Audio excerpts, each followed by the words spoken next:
O presidente Luiz Inácio Lula da Silva se reuniu hoje com representantes de centrais sindicais no Palácio do Planalto. Em discurso, disse que ricos vão pagar mais imposto. Vamos ver. Uma outra mudança que eu quero fazer, e vou dizer para vocês agora, é no imposto de renda.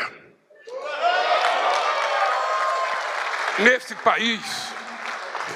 país, quem paga imposto de renda de verdade é quem tem olerite de pagamento, porque é descontado no pagamento e a gente não tem como não pagar.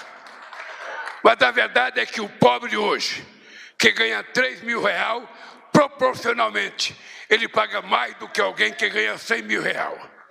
Ele paga, até porque quem ganha muito paga pouco.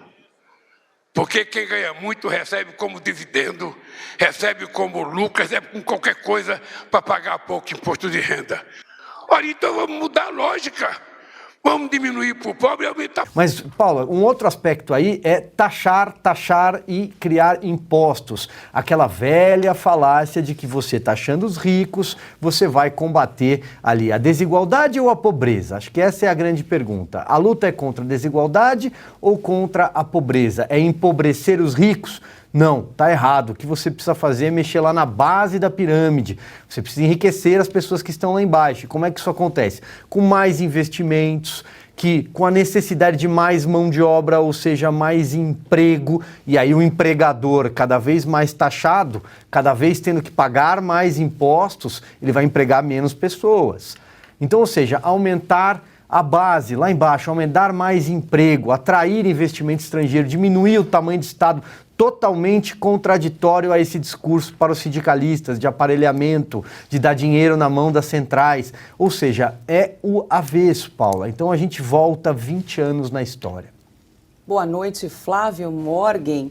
O ministro da Fazenda, Fernando Haddad, prometeu uma reforma tributária ainda para esse ano, dividida em duas fases. Ele quer, no primeiro semestre, uma reforma sobre o consumo e, no segundo semestre, então, uma reforma sobre a renda, como disse aí o presidente Lula, que quer aumentar imposto mais uma vez. Eu não consigo ouvir ministro Haddad sem dar risada. Boa noite, Paula. Boa noite, Silvio. Boa noite, craque Ana Paula, essa que merece o título de craque mais do que todos nós. Augusto Nunes e Fiuza também, deixar meu abraço aqui para eles, né, fazendo esse papel dificílimo de tentar aqui minimamente substituí-los nessa empreitada.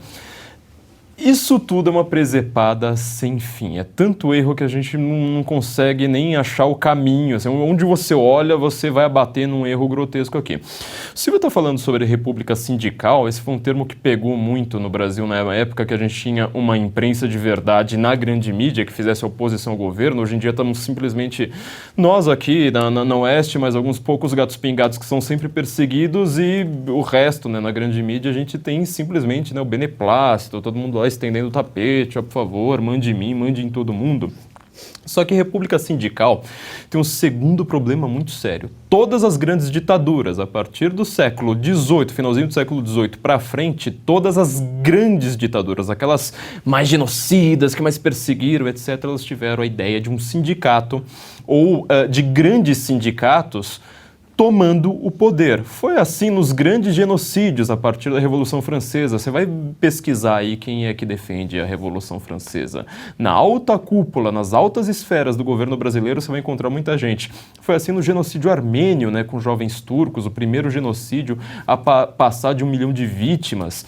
Foi assim na União Soviética, foi assim com certos sindicatos alemães ali, né, mais ou menos na década de 30, que começaram na década de 20, até antes, na verdade.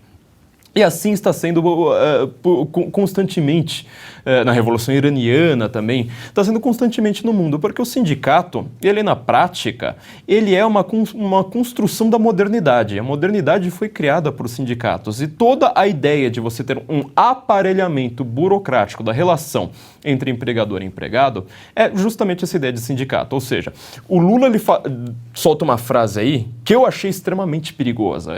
Para mim é o ponto fundamental do que ele está dizendo, né? Que o empregado ele tem que se reunir em uma assembleia, ou seja, ele tem o direito, né? Vocês têm o direito aí de se reunir em assembleia e decidir tudo pelo coletivo.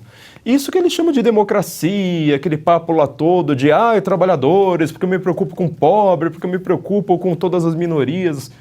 Espera aí, uma assembleia geralmente é a briga de quem grita mais alto. E depois você diz que você está representando todos os trabalhadores, sendo que você está representando uma liderança única ali. Isso é burocratização. Cada vez mais o trabalhador, ele não sabe nem o nome do presidente do sindicato, da categoria dele. O presidente do sindicato é uma pessoa extremamente poderosa e que, como disse o Silvio, quer aboletar aí toda a verba, né, que era obrigatória, agora não é mais, eles querem, é a prata da casa agora voltar a ter um imposto sindical obrigatório, e isso gera exatamente aquele tipo de coisa que o Brasil conhece muito bem. A época do Getúlio era uma briga de aparelhamento de sindicatos, o maior ditador, né, do Brasil até então. Era um cara que estava aparelhando sindicato, a República Sindicalista também foi isso, e tudo com uma inspiração fascistóide. Aqui eu estou colocando o termo não da maneira que a esquerda faz, né? Que tudo para ela é fascista, exceto ela própria. Não, é exatamente isso que o fascismo é, ou seja, um grande sindicato, grandes sindicatos, vários grandes sindicatos, determinando a política no mundo. O Lula é uma pessoa que fala em Davos, né, aplaudido, depois ele fala na mesma semana no Fórum Social Mundial, não, no Fórum Econômico Mundial, falando para os ciclos, é aplaudido, na mesma semana ele fala no Fórum Social Mundial, falando contra os ciclos, é aplaudido também, e ele consegue fazer esse joguinho aí muito bem. Na prática, o que nós estamos vendo é uma coisa extremamente perigosa.